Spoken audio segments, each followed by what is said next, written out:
bonsoir Yann. Salut. Tu as gagné le contre-la-montre ce matin. Est-ce que tu peux nous expliquer un petit peu comment tu as géré ta course et ce que tu penses du circuit? Le circuit était pas mal, c'était vraiment différent de ce qu'on a pu avoir l'année dernière, par exemple avec une grande ligne droite.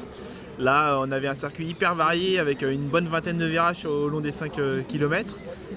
Avec une bonne difficulté au bout de 1,5 km, 2 km, avec, je pense, en divisant en deux parties, 500 mètres de côte. Et après, il fallait relancer sur un faux plat qui devait faire 200 mètres, donc ça faisait un petit kilomètre assez dur.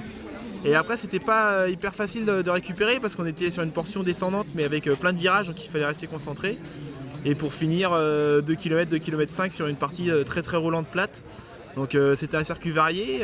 Pour les punchers, je pense qu'il y avait beaucoup de changements de rythme entre les virages et le profil relief du circuit. Donc c'était vraiment sympa à patiner, je pense. Là, tu nous as fait un temps de 7,28 pour une distance aux environs de 5,7 km.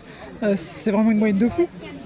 Ouais, ça fait presque 46 de moyenne, 45,8. J'avais fait moins bien que ça les 2 dernières années sur un terrain qui était plus propice aux bonnes performances. Donc je suis assez content de mon temps.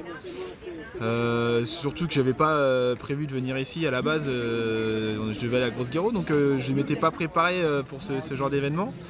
Et je pense que c'est une bonne chose, surtout en fait en comparant ma performance à celle d'autres patineurs comme Ewen qui sont vraiment en forme, comme on a pu le voir à Rennes où il a fait deuxième. Donc ouais, j'étais vraiment satisfait. J'étais assez surpris de rattraper Nolan parce que je pensais vraiment pas mettre une minute ni à lui ni aux autres patineurs. Donc ouais, c'est une bonne performance pour moi et j'espère que demain j'en ferai de même si j'ai la possibilité.